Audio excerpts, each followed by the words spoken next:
नाज़रीन आदाब, खबर खास में आप सभी का खैर मकदम है। मैं हूं सैयद अहमद जिलानी। आज का मुद्दा है ईरान मुआहदा। अमरीकी सदर डोनाल्ड ट्रंप ने ईरान के साथ 2015 में हुए जौहरी मुआहदे को खत्म करने का ऐलान कर दिया है और अब ईरान के खिलाफ दोबारा सख्त पाबंदियां आयद की जाएंगी। ईरान ने ट्रंप के फैसले पर सख्त रद्दमल का इजहार किया है। उसने ट्रंप को झूठा कहा। ट्रंप के ऐलान के बाद दुनिया हैरान है। ट्रंप के फैसले से मशरिक वस्ता में टकराव की सूरत हाल पैदा होने का इम्कान है। आइए पहले देखते हैं ये report. Today I want to update the world on our efforts to prevent Iran from acquiring a nuclear weapon. The Iranian regime is the leading state sponsor of terror.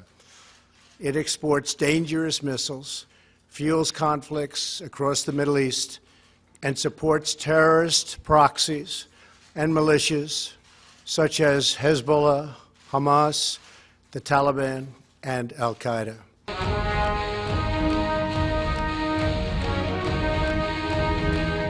Iran और अमेरिका के दरमियान बयानबाजियों का सिलसिला शुरू हो चुका है।